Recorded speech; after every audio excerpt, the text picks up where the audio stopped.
Climate change आज के time में बहुत एक इम्पॉर्टेंट इशू है। हर जगह कहीं ना कहीं इस बारे में चर्चा हो रही है, कहीं सर्दी ज़्यादा हो रही है, कहीं बरसात ज़्यादा हो रही है, कहीं ऐसा लग रहा है कि इस तरह का मौसम तो हमने कभी ज़िंदगी में देखा ही नहीं था। आई थिंक शायद इसी कारण से आईएसओ ने डिसाइड किया 23 फरवरी को कि हम अपने स्टैंडर्ड में क्लाइमेट चेंज को भी ऐड करेंगे। तो जो क्लॉज नंबर 4.1 और 4.2 है, वहाँ पर इसको ऐड किया गया। जब तक ये वीडियो समाप्त होगा आपको समझ में आएगा ये क्या रिक्वायरमेंट है, क्यों ये रिक्वायरमेंट इंपॉर्टेंट है और किस तरीके से ऑर्गेनाइजेशंस या अगर कोई सर्टिफिकेशन बॉडी है इसको इफेक्टिवली अंडरस्टैंड कर सकती है और इसे इम्प्लीमेंट कर सकती है।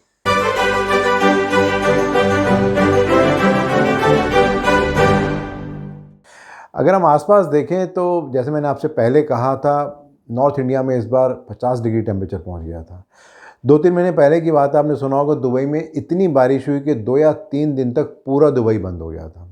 इसी तरह से दुनिया भर के हम किस्से सुनते आ रहे हैं कि जो क्लाइमेट चेंज के कारण है। कोई ऐसी बात थी जो बहुत रेयरली हम बात करते थे, अब हर सभी की ज़बान में है कि मौसम बदल रहा है, मौसम बदल रहा है। आई थिंक शायद इसीलिए आईएसओ ने भी डिसाइड किया कि जिस तरीके से क्लाइमेट चेंज को हर जगह इंपॉर्टेंस दी जा रही है, क्यों ना हम दें। आपको पता होगा जो एसडीजी के 17 गोल्स हैं, सस्टेनेबल डेवलपमेंट गोल्स के, उसमें से जो गोल नंबर 13 है वो बात करता है क्लाइमेट चेंज के बारे में। इवन दो 17 चीज़ें अलग अलग हैं, लेकिन उसमें जो बहुत ही इंपॉर्टेंट फैक्टर वो क्लाइमेट चेंज है। तो 23 फरवरी 2024 को आईएसओ ने डिसाइड किया है कि उनके जितने भी रेलेवेंट स्टैंडर्ड्स हैं उन सभी में हम क्लाइमेट चेंज को ऐड करेंगे। तो 2 क्लॉजेज हैं, क्लॉज नंबर 4.1 और 4.2। अगर हम आईएसओ 9001 की बात करें तो जो 4.1 है वो बात करता है context of the organisation.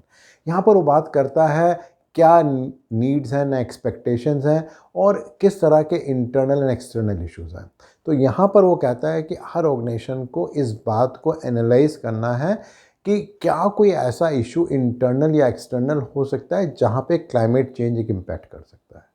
Then जो दूसरा क्लॉज है 4.2, वो बात करता है needs and expectation of interested parties.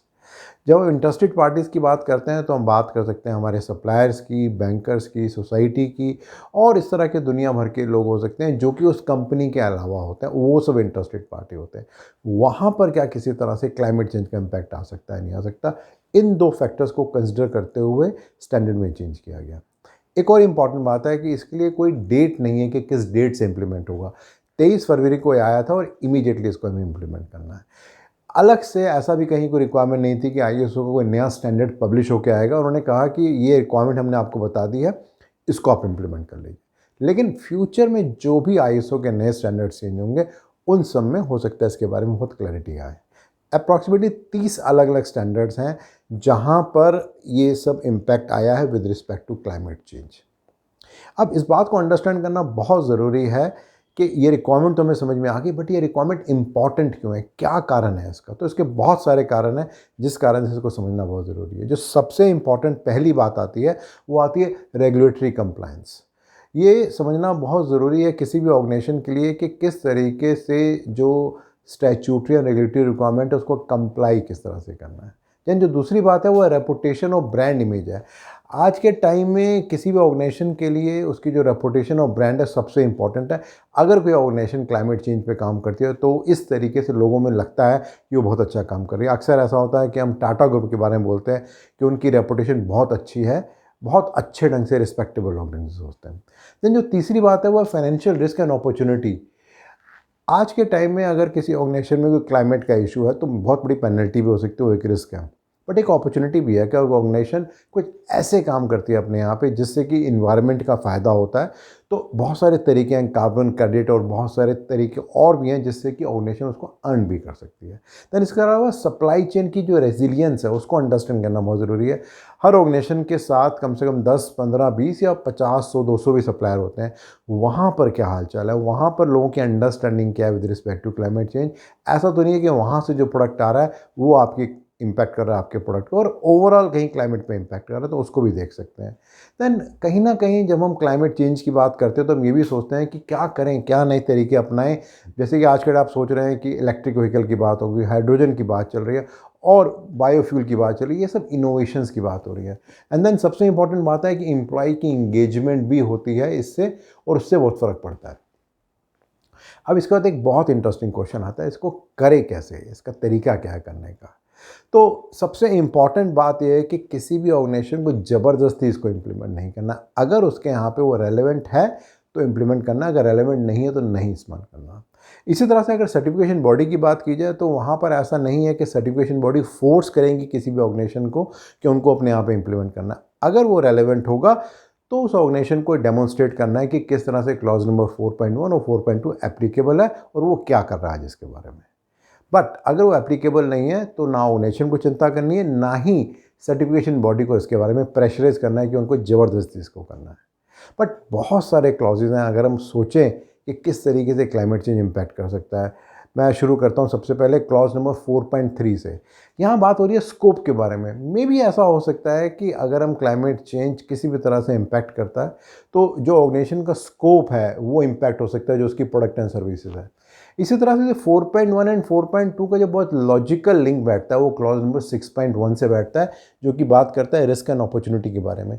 जो क्लाइमेट चेंज के इश्यूज़ हैं उससे किस किस तरह के रिस्क आ सकते हैं, क्या अपॉर्चुनिटी आ सकती है, मे बी क्या कस्टमर रिक्वायरमेंट आ सकती है, उसको देखना है।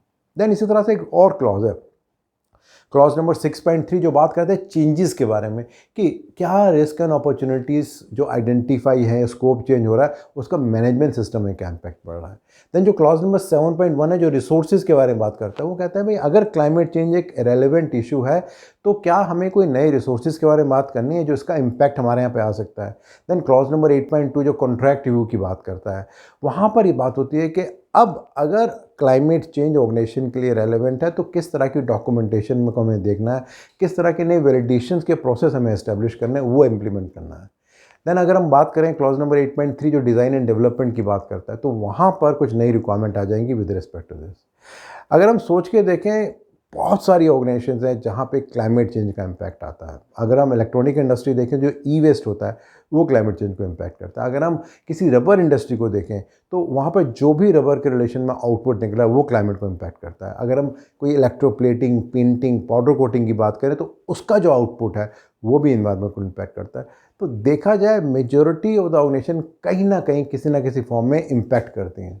देन अगर कुछ और क्लॉज की बात की जाए, जो क्लॉज नंबर 8.4 है जो परचेजिंग के बारे में बात करता है, वहाँ पर है कि जो हमारी सप्लायर बेस है वहाँ से जो हमारा मटेरियल आ रहा है वो क्या हमारी ऑर्गेनाइजेशन में या हमारे प्रोडक्ट में किसी तरह से क्लाइमेट चेंज को इम्पैक्ट कर सकता है, उसको हम एनालाइज कर सकते हैं।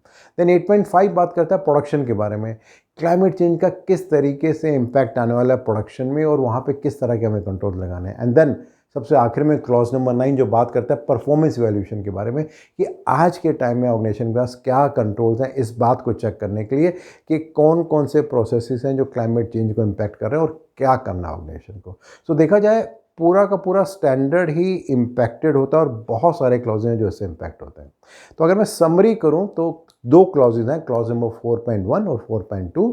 4.1 बात करता है कॉन्टेक्स्ट ऑफ द ऑर्गेनाइजेशन, जहां वो इंटरनल एंड एक्सटर्नल इश्यूज़ के बारे में बात करता है। अगर क्लाइमेट चेंज एप्लीकेबल है तो वहाँ पे हमें कंसिडर करना है। देन क्लॉज नंबर 4.2 बात करता है इंटरेस्टेड पार्टीज़ के बारे में, उनकी क्या एक्सपेक्टेशन है। तो अगर क्लाइमेट चेंज वहाँ भी एप्लीकेबल है तो इसे हमें करना है। और ये सबसे इंपॉर्टेंट है कि अगर क्लाइमेट चेंज एप्लीकेबल नहीं है तो हमें ज़बरदस्ती ऑर्गेनाइजेशन को इम्प्लीमेंट नहीं करना है और सर्टिफिकेशन बॉडी को भी फोर्स नहीं करना है कि क्लाइमेट चेंज को इंश्योर करना है कि वो जरूर किसी ना किसी डॉक्यूमेंटेशन में हो। बट इन केस अगर वो है तो ऐसे बहुत सारे क्लॉजेज हैं, बहुत सारे सिस्टम्स हैं जहाँ पर वो इम्पैक्ट करेगा। मेरा जो अगला वीडियो रहेगा वो भी इसी सीरीज़ में रहेगा जहाँ मैं लाइफ साइकिल असेसमेंट के बारे में बात करूँगा। रेगुलरली बहुत सारे फीडबैक आ रहे हैं और हेल्प कर रहे हैं अंडरस्टैंड करने के लिए आपकी एक्सपेक्टेशन क्या है, तो प्लीज़ उसको आप कंटिन्यू कीजिए। इस पर्टिकुलर वीडियो को अगर आप और डिटेल में जानना और समझना चाहते हो तो नीचे आपको एक लिंक मिलेगा, उसे आप क्लिक करेंगे तो एक ब्लॉग आपको दिखेगा, वहाँ और जानकारी मिलेगी इस वीडियो के बारे में। और इस तरह के ब्लॉग्स एंड वीडियोस अगर आपको अच्छे लग रहे हैं तो हमेशा अपने फ्रेंड्स एंड कोलीग से शेयर कर सकते हैं। मेरे यूट्यूब चैनल और मेरी वेबसाइट bhavyamangala.com को सब्सक्राइब भी कर सकते हैं। धन्यवाद।